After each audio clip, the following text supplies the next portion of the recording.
You are listening to the Free to Be Mindful podcast, which invites you along on a journey to learn of mindful living, grow in mental health, and inspire through personal growth. In a world where we can often feel much stress and overwhelm, this podcast provides bite-sized tips and real talk conversations, empowering you to embrace mindfulness and nurture your full potential. I'm your host, Vanessa De Jesus Guzman, licensed therapist, retired educator, entrepreneur, and mom of two.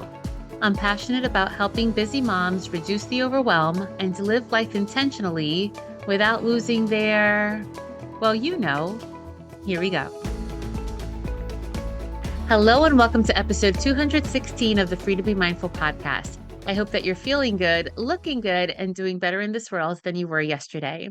So I'm excited for every guest, I'm sure that you know by now. But this guest I'm very excited for because I've known her for about 24 years. And you will hear in the interview where and how we know each other from. So, my friend Larissa is a mom, a wife, a dedicated healthcare professional with over 20 years of experience as a clinical nurse, nurse leader, and now HR manager. And on top of all of those things that she is also a breast cancer survivor. During her cancer journey, she took a sabbatical to focus on her healing and credits her recovery to God. Through this process, she discovered the power of mindfulness, food as healing, gratitude, and love. And Clarissa has been through so much, starting off, by the way, fun fact, as a child model, which I didn't even know about that. But obviously, through her journey as a professional, and then through having this big life changing thing that she has gone through.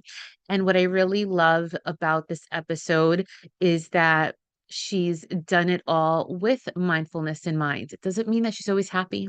It doesn't mean that she always understood why she was doing things, but she was always present. And I just love the message that she shares.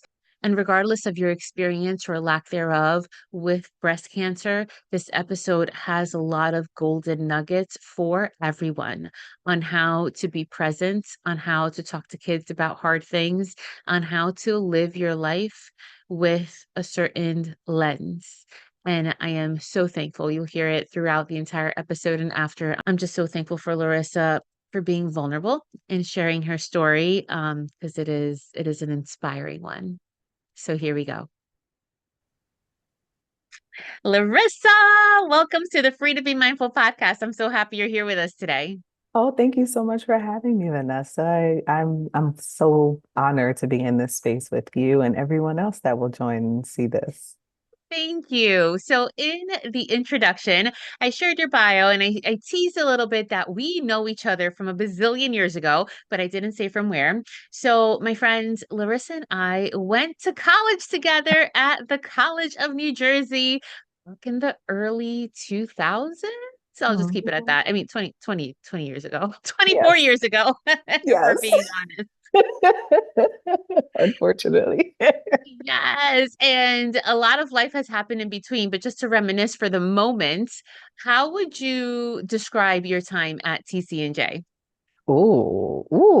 Time in college. Oh, it was very transformational for me. I have to be honest, I didn't go to college thinking like, oh, I'm gonna come out and be this like nurse and stuff. I was like getting away from home. That was like my first mission with college. Doesn't And I everybody do got that? right. I'm like, I gotta get out of here. And I learned a lot about myself, a lot about people, and just it was a great transformation for me. I did not come out the same person that I went in, and I'm grateful for that. And I met some awesome people along the way, like Vanessa. You. And yes, I would totally agree on all of it. I don't know. It was my first time being away from home. And even though it was only like an hour and 15 minutes away, it was away enough. Yes. But I did all the same. I didn't come out the same person that I went in. And I'm so grateful for that experience. So much so that I did my master's there. And so much so, so much so, I haven't shared this with anybody. So I'm sharing it now. By the time this comes out, maybe I'll have a response. I don't know, but I applied to be an adjunct professor at TC&J because they had counseling education opportunities open. And I'm like, oh, virtual? I think I have a lot to Oh. offer. I can do this. We'll see if they feel the same. It is also not the same college we went to. I go there and I'm like, what is this? Where have I gone? This is not where Looks I went to different. school. Guess what? I'm actually going there today. I'm a part of the Alumni Association board, and Okay. we have a couple of times a year we meet on campus. So I'm making the long drive down there. And it's nice. It's nice to kind of, it's so different, but it's also nice to reminisce and be like, Yes. 24 years ago, what was I thinking? I wasn't Yes. thinking. No. So good, so good. So, Larissa, so much has happened in between our TC and J days where we were on the Student Government Association together, and all those things, and now where we are here in life. But I'm not going to jump into those things. I first want to give you the space to introduce yourself and tell us more a little bit about what you do, in addition to the stuff that we heard in the intro. Oh, yes. Oh, where to start? I think as people, we're so multifaceted. And my Mm-hmm. sister and I, we have these matching ampersand tattoos, which is Cute. like the and symbol, because there's no ors in life. I'm this and that And and that. I that love and it. that. So I always say that as a preface because one role is not better or worse than the other. It's just all the ands in there. So obviously people low hanging fruit is what do you do for a living. My background is actually that I'm a nurse by trade, by certification, by licensure, by degree. um, and I made a crazy mid-life career change into human resources like 3 years ago. Okay. Which I'm like, why would I do that? But I But did that. HR still for nursing or just HR in general? So interesting. So I was a bedside nurse for 6 years right after college, and then I went into nursing leadership for 11 years. So in that leadership role, I did a lot of professional development for the nurses that work at the hospital. So I have a master's in nursing education. I didn't get it from TCNJ, but I did get That's one. okay. Uh, so I started working at the hospital, teaching the nurses, developing programs for them. I did our orientation programs, like the staff development stuff. So like when you start a job, like how do you do the job that you're going to do? How do you maintain those kinds Mm, of education and those? So I did those kinds of things.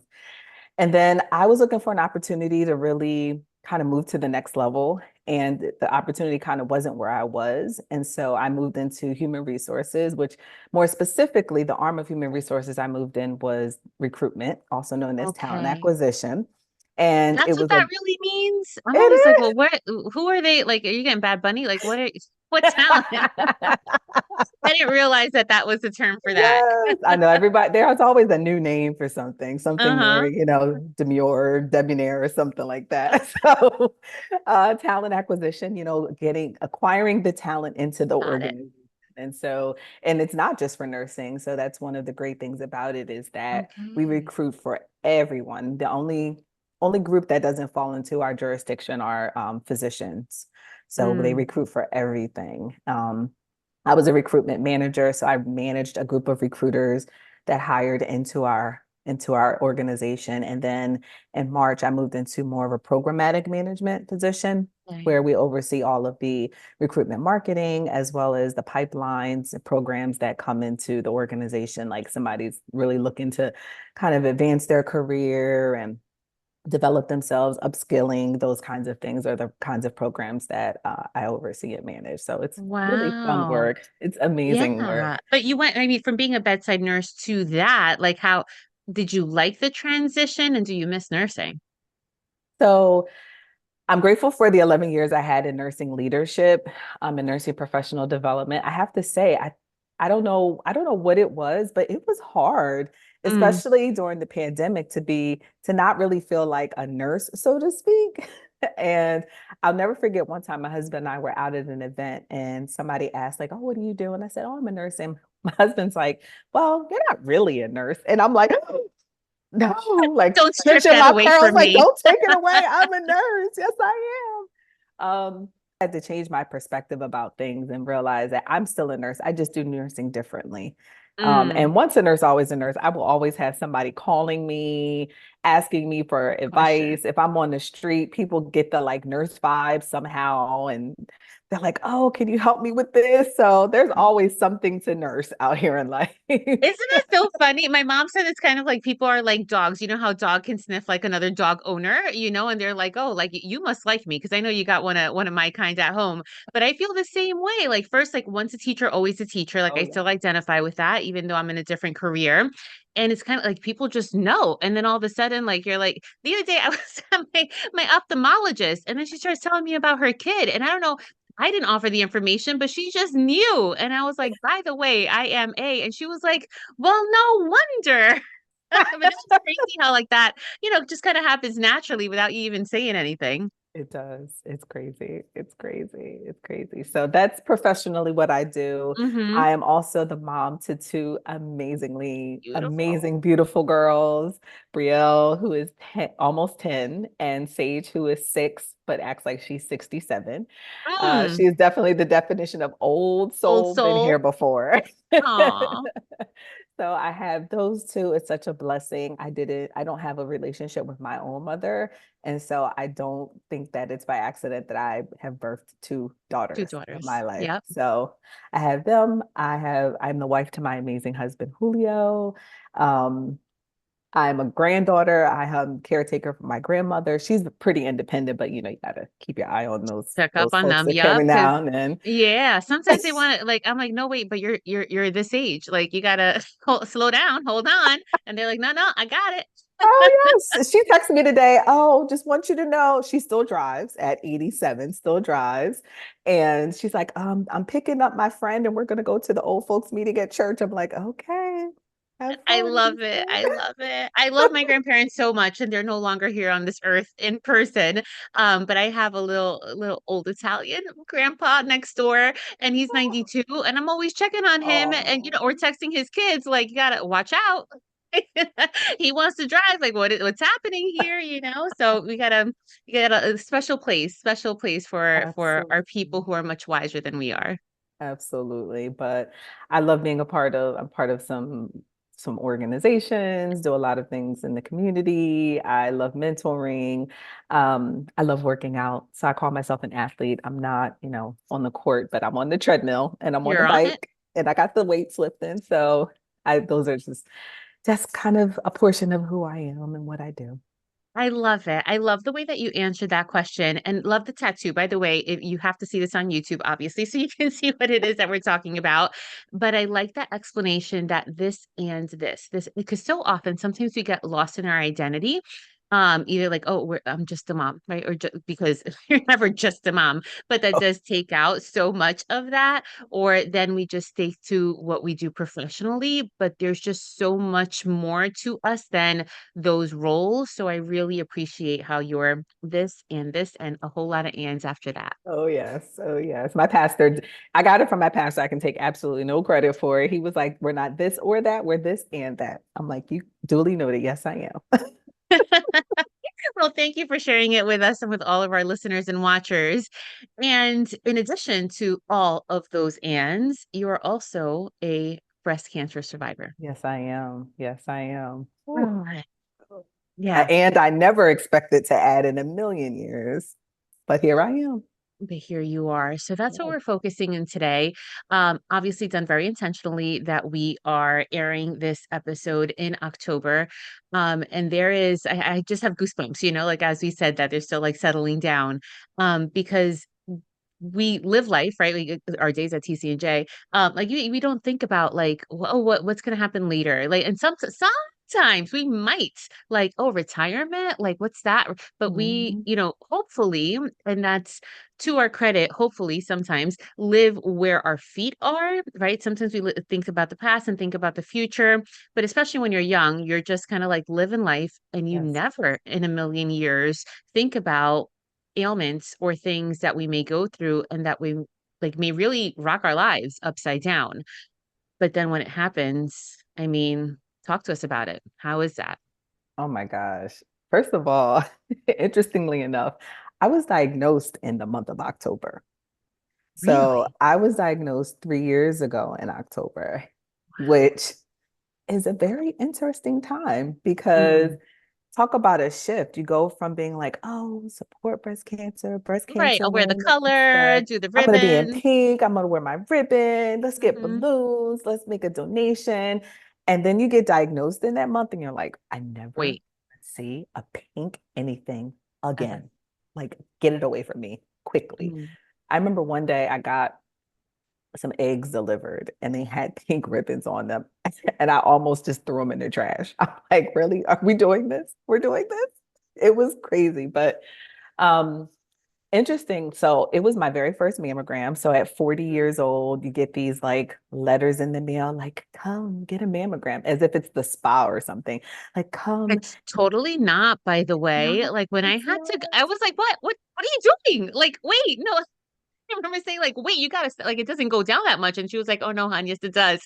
And I'm Oh like, yeah. why does nobody warn you about this? No, no. And I remember the day vividly because I was doing the most, which I normally do. And so I was like coming from a meeting and I was like, okay, guys, I'll be back, Right back. back right back on or whatever. So went and got the mammogram, came back, went back to my meetings, and they called me and they're like, well, we want to take a deeper look. And I'm like, okay, well, Mm, why? And right. so they're Of like, what? oh, we just saw some calcifications. So now I'm a nurse, right? I actually took care of oncology patients before. But when they use the word calcification, I think as a nurse, like hardened arteries, things like that. You don't think tumor. So in my mind, I was like, oh, okay, there's calcifications in ducts. Okay, I guess. So I went back, got a follow-up mammogram, got an ultrasound, and then the nurse and the doctor come in the room and they're like, well, we saw something. We saw some calcifications that we need to investigate. And I'm like, oh, okay. I still didn't think anything of it at all. It wasn't registering, but they also Mm, weren't very clear with me, to be you think honest with you. intentionally? I will say as a healthcare provider, it's something that I have seen my whole career where it's like some doctors are very like, no, this is what it is. And some just like dance around things, especially things that are things. They Hmm. just dance around them for, I don't know if it's their own uncomfortability or they're not quite sure how you're going to react to it. Right. But it's not uncommon to have someone who's not very direct with you about what's going on for whatever Got reason it. or another. Yeah. Before So, you go on, 1 second yeah, there, I just want to point out, as people are listening or watching, that I mean, you're a nurse, right? You know all the terms, you know all the things, you have all this experience. But friends, it's so different when you're going through things, and not that it's the same, but just to give a comparison, when I went through things with my child in education, I know all the things.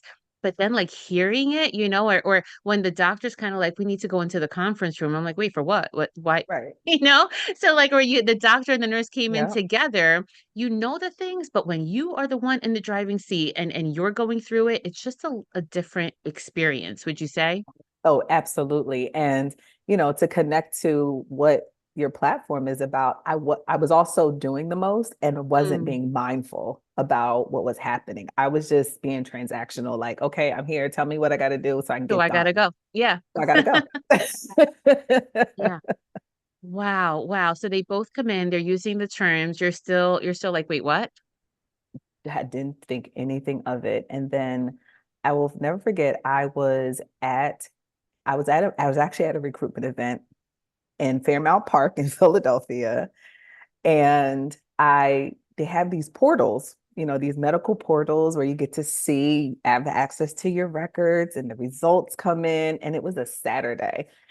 And I get the results in, um, maybe it was after the mammogram, maybe it was after the biopsy or before the biopsy. I don't know, somewhere along those lines. There was something came back and my portal alerted me and I log in and it's telling me like, all this medical jargon, which I understood, but it was still kind of bouncing off my head. Uh-huh. And so it's telling me all this, blank by blank by blank centimeter calcification found and all this stuff. And I'm reading it. And so it's like all this jargon. It says, oh, BIRAD score number 3 or 4, something like that. And I'm just like, okay, what's all this mean? So I start Googling. Now, I don't I don't think the laypersons should Google so much, so to You're speak. like, wait, disclaimer. But disclaimer, I don't think laypersons should Google because it is definitely a Uh, spiral. But I have some training, and so I mhm, kind of can discern what things are and what aren't. So I mhm. get to Google and I find this BIRAD score, which is essentially like a scoring system that radiologists, which are the ones who do like your imaging tests, they like look at the picture and they like make a determination based on the picture. So they Okay. look at my mammogram and they say, well, it looks like this, and they give it a number. And when I looked up what my number was, it says highly suspicious for cancer. And I'm like, Oh, and that's the first time where it kind of hit you. first time it hit me. And my doctor called me and she also kind of skated around it, wasn't really direct. And they sent me to get a biopsy next. And that whole thing just spiraled into a confirmation that yes, you have breast cancer and all of the things that kind of went after that. It was quite a roller coaster, quite a roller Mm. coaster ride. I can't even imagine, right? Like I feel like people don't know until you go through it. No, and I had no fam and in my mind, I'm like, I have no family history. Not none, Mm, none. And that, you feel like that's what they always talk about, like family history, family history. If you have a family history, get screened earlier. This, like I knew I had dense breasts, which when you say dense breast, it's pretty much like your breast is looks like a snowstorm on a picture. And so it's really hmm. hard to see in there. And so I'm like, but why? Where'd this come from? I don't have a family history of this. And Right. it was just it and it was my first mammogram. I'm like, the first, like you don't expect something to happen the first Not the time, first although time. you should know that things can happen the first time. But it was a complete left field for me. Complete left field. And the first thing I think of, Larissa, first, like just the shock, of kind of like, oh my God, right? Of what I just imagine. But my head automatically thinks, like, if I were in your shoes, my next thought is my kids. Yes. Yes. Absolutely. Absolutely. It was, I have to be honest, when I found out, it was I was upset, but I think I was still just so much in one, shock mode, Mm, two, let's fight this mode. Okay, okay. what's next? What's next? How are we getting rid of this? What are we doing? What are we doing? What are we doing? What are we doing? And so I went into go mode. And I have to be honest, it wasn't until probably a year after my treatments completed that Mm. I actually had the moment of I had cancer. I really had cancer. Like, Like did that really happen? it took a while. It did when I was going through the treatments, I had it was not top of mind. It was fight this, survive, live. It wasn't processing thoughts. It wasn't Mm. what's happening. It was just like, how do I get through all of this? How do I get through the treatments? How do I get on the other side of having this? Hmm. And I honestly, I'm still like, it's really just now hitting me 3 years later, like, wow, you really had breast cancer, sis. It's, Do you think it's because of your medical training I don't or know. just your like fierce personality?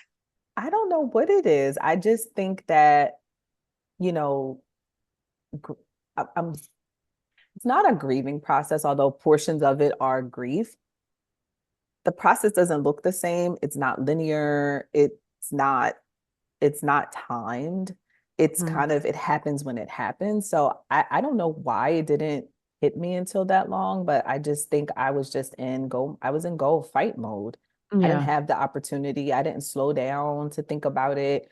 I just wanted to get rid of it. Yeah. And I would, for listeners who don't have this experience, think about, and not to diminish this at all, but just to make it a little bit more relatable if people don't have this experience, it can be as simple as, I don't know, you have a breakup, and kind of like, wait, did they really just break up with me? Like, Oh yeah. did they break up with me? Or Oh yes. like, even going away to college, like, am I actually here? Did I make it here? Like anything, if we go into this like fight or flight or freeze, you obviously went into fight mode where like we're gonna get at this. Hmm. But some people go flight where it's more, this is not actually happening. I'm just gonna walk Yes. away from this. It's gonna figure itself out on its own, or freeze where you're kind of like stunned and don't even know what next step to take because I think everybody probably goes through, as you stated, a state of shock. Hmm. But sometimes it's kind of like, no, wait, it's like what's actually happening right now, almost like press the unpause off of life because I'm just stuck. Would you Absolutely. say that it's kind of like that? Like just that Yeah. the difference between the three? Absolutely. Absolutely. There's so many things that happen, Mm, and that's just with your medical life. You right. work still happens, motherhood still happens, wifehood still happens, grandmom and grandpa, my grandfather was alive at the time. Like all of this stuff still happens, and you have this thing that's real big yet real small in Talk to me comparison more to about everything that. else. Real big yet real small. It's like, you have this like major life altering illness that Mm-hmm. happens, but it's not your whole pie. It's like a slice of the pie. It's not everything, My kids were still going to school, work still required me to show up. My husband was Mm, still there. My grandparents still had doctor's appointments to go through. Like it ends up being it can consume you as right. the person going through it, but there's other things that you still have to show up for in life aside from just that. Yeah, yeah. It reminds me when I had my first kid in the first OBGYN appointment. He was like, you really want to take care of yourself and your weights. And at that point, I was up in weight a little bit. He goes, pregnancy is just a little blip. It's just these 9 months out of life. And I was like, what do you mean little? Like, this is a big deal. And now looking back and even after doing it 2 times now, I get what he's saying. Like it really, yes, Yeah. it's a big deal and it does consume you, but it is just 9 months, which is like a little, not even a sliver compared to, like you said, the whole Everything pie, your else. whole life. But here Hmm. you are with this big news and you still need to go in other pockets of your life too. Yes. Yes. So how was that with, tying it to being a mom and being a wife? How was that process for you? You know, I leaned in and I leaned into my kids first, and Mm, just thinking about how do I tell them? What do I tell them? Do I tell them?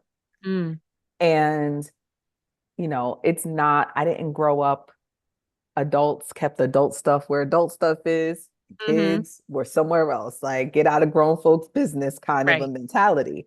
And so I know that I live my life differently with my children. My husband and I, we're not raising Larissa and Julio, we're raising Brielle and Mhm. Sage. And so, Mhm. for me, I'm like, what do I do? Do I tell them? Do I not tell them? And so I went back to Google again and just, how to tell your kids. Do you tell your kids? And it kept coming up over and over again, like, you need to tell them, you need to tell them, you need to Yeah. tell them. There's this book to tell them, there's this way to tell them, there's how to tell them, there's when to tell them. Like it was overwhelming to my space that I should be telling Had to them. happen. And everybody that was in my life didn't necessarily agree with me telling my children, Mm. because most of us have that same like The kids way stay your in a kid's upbringing. place kind of a thing, don't burden the children kind of thing. But I also knew as a provider that this was going to be a very public, so to speak, process for me. Getting chemotherapy, knowing I was going to lose my hair, knowing I was going to have to Mhm. get an implanted portacalf that my children were going to see, knowing that I was going to have times where I was going to be exhausted and lying on the couch. And one of the things that I heard, that I've read in all of my research, I did go to reputable sources like the American Cancer Association, Mhm. and there's a ton of amazing nonprofit organizations that focus on cancer and supporting children through it. And there's tons Okay. of books. And it just talks about, if you don't tell your kids the story, they're going to make up what Make the up their story own. is. And Mhm. sometimes they internalize it that it's their fault. Yep. And so you want them to have what you want them to know of it. And I saw something that said, kids are smart. They put two and two together and it equals Real four fast. Yep. really, really fast. And so I I made sure to tell each of them in a way that they would each understand For for their their ages. ages. So my oldest daughter, I simply started by asking her, "Do you know what breast cancer is?" And she says, "Yes, it's like a lump that you might get somewhere in your body, but in your breast." And I'm like, "Dang, that's pretty sophisticated for at the Mhm, time, like mhm. a 7-year-old." And she actually directly asked me, like, "Mommy, do you have breast cancer?" And I didn't directly give her an answer at the time because I wasn't prepared for her to directly ask me. So I Yeah. skirted around it a little bit and I said, yes, mommy has breast cancer. And I just kind of paused and let her ask me what she wanted to. And she was kind of like doing a bunch of other stuff. So she wasn't really into the conversation. But I said to her, I said, let her know like I'm going to get treatments. It's going to mean that, mommy's going to get all new hair, but in order to get my new hair, I have to lose my old hair. So Mm. that's going to happen. And I'm going to have a bump on my chest where I get my medicine. And there might be times where I'm really tired. And at the end of it, she asked me what all children want to know is really self-focused is, are you going to still be able to put me to bed at night? Right, right. Are you going to be able to have my birthday parties? Are you? Right. How's this going to affect me? Uh-huh. So I said to her, I said, I will try as many times as possible. There may be times I just don't have the energy to do it, but that I will do as much as I can. And then when I told my little one, who at the time was like 3, Okay. I didn't give her the I have breast Right. cancer. It was more or less like really focused around my porta Mm. because she was at that age where she was being rough and tumble and she couldn't Have to be hit me careful with there. mommy. So Yeah. I said, Mommy has a bump here where she gets some medicine. So you have to stay away from it. And so as she's gotten older, like they have breast cancer awareness at their school. And so I Mm-hmm. got her a shirt. But I realized that the conversations don't ever Different. stop because as they get older, it'll evolve into you have to get screened 10 years earlier than what they might say. Mommy, my youngest one, I'm going to actually have the conversation like, I had breast cancer. This is what I went through. Like, she hasn't really gotten that conversation, Mm-hmm. because she's not really, hadn't really been at that age. So it Mm-hmm. was, it was interesting. And years later, my daughter, she actually said one time, she was like, you having cancer was like the worst thing that ever happened to me. And at the time, she didn't seem like it, but to hear her say that later on, and it was like, I said, well, why would you say that, baby? She's like, because there was times you couldn't put me to bed. As simple as that. And as big as that. Yep. Yeah. Larissa, I commend you first for being so vulnerable and sharing, right? So I thank you for that. But I commend you for handling it so well and imagining that sometimes it didn't probably feel like that, that you were just like, Yep. what am I doing? I could imagine. But being a therapist and working with kids and working with moms, I often get that question, whether it be of something big like that, but then there's other big things that we experience, divorce and Divorce, separation. death. When and if do I tell my kids of somebody dying? Do I tell of the dog dying? Did he go to a farm somewhere else? Did we give him to Mhm. another family or did he die? Mhm. There's so many things, or we need to move, like big or small, all of these things, what we want to know, or we have to know because they are big things in our children's lives. But as you said, if we don't tell them exactly what's happening, they're going to make up their own narrative in their mind, which can sometimes still happen despite Mhm. us, being honest with them if Right. that's the route that we choose. But we want to, so I talk about like we don't have control. We'll talk about that in a little bit. Like we don't have control of everything, but No. with our kids and especially, being mindful of their developmental stages and where they are in life, we do want to, as much as possible, try to, not coddle them, but just phrase the situation in a way that's not going to be scary, but that we're still being real in an appropriate way where they're getting it. Because if not, they're going to hear it somewhere else. You think you're whispering, you're not. Oh, They're going to put yes. pieces together, and it's going to be much scarier, perhaps, than we want it to be. So it sounds like you handled the situation beautifully, and it is an ongoing conversation until they're in their stages where they have to get mammograms and you're walking them through things Yes. because it's an ongoing thing. Yes. And it's, kids also, we didn't grow up with technology. Like Right. we're like the last generation that grew up half tech, half not tech. Mm-hmm. I could literally see my kids. I didn't see them do this, but they're all about the Alexas and the Googles. Alexa, why would mommy lose her hair? Like Mm-hmm. the access to technology that they have Different. to look up things at a younger age Yeah. is much more, it's just their life, what they know now. And so I'm like, oh, I darn sure didn't want her to Google it or ask Alexa or Google like what's happening. So yeah. Yeah, yeah. No, sometimes, yeah, and my son is quick about it. Like if he asks me a question and I'm real honest, I'm like, well, I don't know that. Hey Siri, like and I'm like, "Damn," and now my Siri's acting up. She's like, what do you want? And I'm like, oh, I don't know if I want that woman, like woman in quotation marks saying things, that I'm not ready for, whatever have you. So we do have some control in that area. So we want to do the best that we can for our kids. And if you don't know how to navigate that, this is talking to the listeners and viewers, seek out whether it be a school counselor in school or somebody with a Yes. lot of kids who can help, or even a Yes. licensed therapist to help you out Yes. with that Yes. portion of life until they're at another stage that maybe they're okay for a little bit and then have to revisit because, as we stated, it may come back. Yes, and I thank you for bringing that up because I reached out to my kids' guidance counselor just to let them know what was going on with me because I didn't know how that was going to show up at In school. school Mm-hmm. and that they would need to, they would be the ones there, the teachers, and then they would be the ones there to support them through that. And Yeah. so it was very, made sure to pull in that community because they're a support to the children. And I remember there was a time when I think I may have been like in the midst of treatment, and there was a parent in the class who was on life support and ended up, was going to be passing away. And the school Mm, counselor called me and said, I know everything that you have going on. I'm just giving you a heads up. We're going to be letting the kids know about this, obviously in a way that understands them. But she said, it might trigger right. what she feels about you.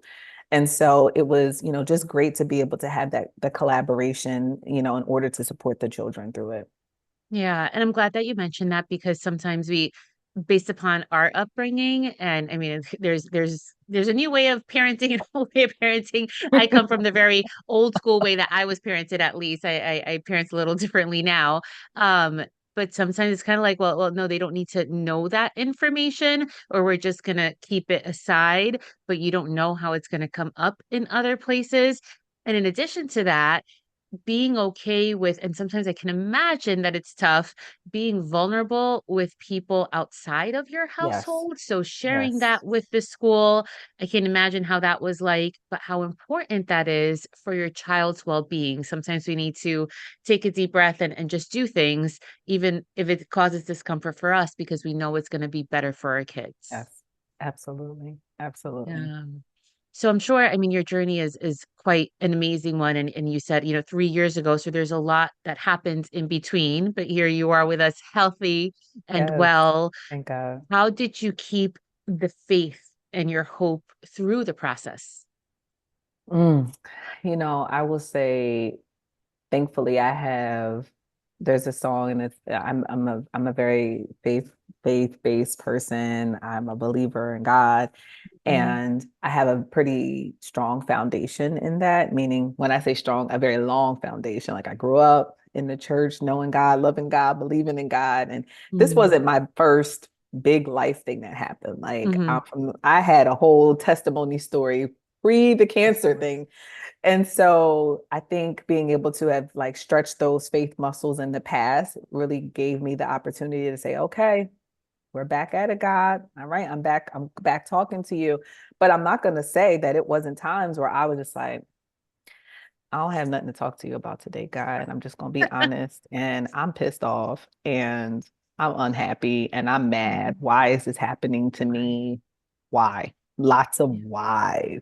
And my Yeah. grandma always said, God's shoulders are big and broad enough to take our whys, to take our questions. He wants us to communicate. And Mhm. honestly, there was times where I'm like, I'm literally resting on, I know the prayers that somebody else is giving because right now I can't even say anything to God.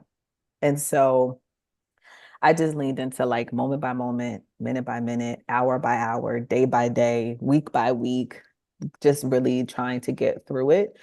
I leaned in heavily into something that is not intrinsically natural for me, and that's asking for help. Mm, I am naturally a I got this kind of girl. I hear you. And I was like, I don't got this. So I'm going to help people, please. And there, the proverb, like, it takes a village to raise a child. That village does not stop when you're not a child anymore. We all need Mm, our villages. And so yes. I had started some notes in my phone when all of this happened. I journaled a lot in there and Good. just kind of took notes down and chronicled my journey. And what I started to do is, as people said to me, like, what can I do? What can I do to help? I'm like, people really do want to help. Like, they want to help. And I just started writing people's name down. I'm like, I don't have anything right now, but do you mind if I put you on the do you need help list? Because I might have to kind of come back to you. And my village they showed up. They showed up. People were Amazing. praying for me, sending food. One time I asked somebody if they could just like come over and like braid my daughter's hair because I didn't have the energy to do it. All kinds of stuff. And to be honest, I had to steward that a little bit Hmm. because as well-intentioned as people are, sometimes it's not really a strength of theirs. And Mm, I needed to make sure that I had the system that I needed for me. right. And so I had somebody who offered to take me to my chemo treatments. But my husband was very much like, no, I got this. I'm taking her. Hmm. This is what I do. Mm, And so there was a time when he was out of town and I needed somebody to take me. And I knew this person had asked, but I'm like, they are consistently late. Like they're gonna be late for their oh, funeral thing. And I was like, I can't ask them because I'm going to be stressed if I am not on time for my appointment. So I asked somebody who is like early for everything and said, the late person, I'm like, can you pick me up from my appointment? there you go. Because by the time they get there, I'll be ready to go, but I couldn't rely on them to get me there on time. So that was like so helpful for me to just say, you know what, Larissa, I know you show up all the time. You don't always ask for help, but this is a time where you have to put all of that aside and let the village do what the proverb said it's supposed to do. I want to chunk some of those things down because there's so much in there. And regardless of what the mother right now who's listening is going through, there's things that you can take away from this conversation that has nothing to do with cancer. And that's the very first thing. And we as moms, and if you have a certain type of personality, you and I have a certain personality, is it's hard sometimes asking for help. And like you Yes. said, no, I don't got it. And that's really hard to kind of swallow that pride and first have the awareness that you need to ask for help, but then secondly do the actual asking. I love that you mentioned that you journaled on your phone. There is no right or wrong way to journal. We say that a lot in the therapy world, like, oh, think about this and write things down. It doesn't have to be in a composition notebook or like a dear diary type of thing. No. It can be in your notes tab on your phone. For some folks, they record themselves Yes, I on their did that. phone. So whatever it is that works for you to get things out. And when you have so many things taking up so much space in your brain, you have to write things down because it's the best of intention. And I'm still that hormonal like postpartum brain that I'm like, I'll remember, but no, I won't remember. I know I'm not gonna remember. I need to write it down because I'll forget Yes, it real fast. So whether it is absolutely. a notebook or a recording or on your phone. So doing that, asking for help, knowing who you can ask for help for what, because don't come ask me to braid your daughter's hair. She's going to look a hot mess, but I can help her with her homework and read her a book, right? And like do so Yes, knowing those avenues which come along with some boundary setting as you yeah, were saying, like sometimes with yourself, sometimes with other people, so that you're getting the help that you need. And this is if you're going to something, big as cancer or divorce or separation, if you just had a baby, if you just had a breakup, or if you're just in a funk, like it's okay to ask for help absolutely. and do these Absolutely. things. And the other thing that you mentioned, you said I had to stretch those muscles when it comes to your faith. And I always like to say, mindfulness isn't meditation, right? Because you could be mindfully pissed off, and it sounds like you experience a lot of that. Um, is being present and aware of where you are and being like, I'm not happy right now, like and having those Yeah, conversations with even with God. And you're definitely mindful in prayer, but you don't have to pray to be mindful. But whatever it is that floats your boat, being in that space of just having the awareness of where it is that you're at and what it is that you need, but knowing that the more you practice what you may eventually need, when the need comes up, you're going to be that much more prepared. Yeah. I always say, Yeah. like, I'll go to the gym today, but I'm not looking like J-Lo tomorrow. It takes consistency and Yes. it takes practice. Yes. And I'm so thankful that you had that consistency, Yes. even when you feel like it wasn't coming up, that you're just like, ah, I don't even know what to do anymore. Like, I'm just mad. But at Mhm. least you had that in Yeah. your foundation, as you Yes. said, because it makes it a little bit more simple. And I don't want to diminish it to simplicity, Right. but just a little bit easier when you are going through that hard time. Absolutely. Absolutely. It definitely does. It does. And I also realize that's a place of privilege that I have, is that I have that foundation. And some people just don't get exposure. There's obviously Right. people who live in countries that religious or faith freedom is not there for them. So they Hmm. can't openly practice it like they really want to. So I understand that what my faith journey is not everybody's journey. Because somebody could be going through this and that lead them to faith. And so um, it all does look different for all of us. Yes. Oh, I need to pick at that real quick too, because I work so much with mindset, right? And sometimes, like, we just want to kick rocks and we're like, well, this sucks. And yeah, it can suck, it can be unpleasant and uncomfortable. But the way you just phrase that, I have that privilege, right? Like knowing everything you've been through and sometimes don't come and all these things, but still picking up, like sometimes I call them for kids, like at least statements. Well, at least, Mhm, right? Like at mhm, least I have had this experience. mhm. At least I know about this. There's always even the thinnest of silver linings, there's Yeah, always something to hang on absolutely. to. And sometimes you got to dig deep and find it, but it's Mhm. often there. Yes, absolutely. So being on the other side of everything, how are you now? God, thank God, I am fully healed of Thank the God. cancer. I went through chemotherapy. I went through surgery, and then I had to do some hormonal treatments after that were given in an IV for a whole Mm, year. And then mhm. I'm also on a medication for 5 years because there is no one side. There's a lot of different variations of breast cancer. There is no Mm, just one kind. And so I learned that much more intimately as well. And so the type of breast cancer that I have, it's called HER positive, which means that it likes to come back. And so I'm on a medication for 5 years that really, and it's very, it likes to eat estrogen for dinner. So I have to keep my estrogen levels down so that it doesn't, because it feeds it essentially. And so I'm on a medication that like pretty much sends you almost into menopause. And so I take that daily going forward. I am so blessed to be alive. mm, I'm so blessed to have hair again. I'm so blessed, to be here. It's not, and I have challenges and I have mhm. things and I am not this, I'm physically not the same. I am mentally not the same. When you talked about like the postpartum brain, like I still live in like a lot of brain fog Fog. Yeah. because of the medications that alter my hormones.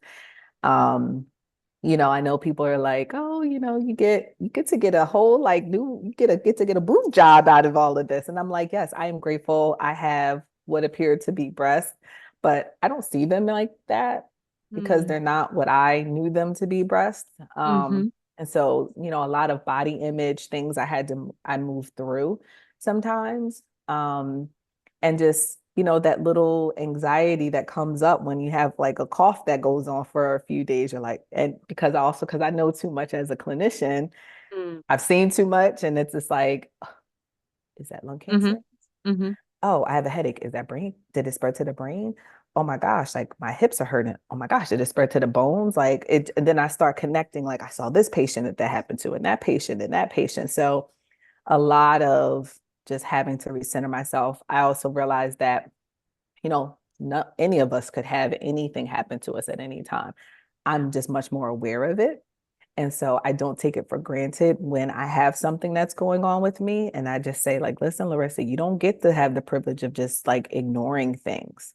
Not that anybody should ignore things, Right. but you have to make sure you lean into it. So I have a friend who she doesn't get riled easily about things. And so when I have like a throat, something's wrong with my throat for too many days, I'll call her and I say, okay, so I have this thing that's going on, can you check up with me in 3 days to see if it's still happening and kind of urge me to contact my doctor.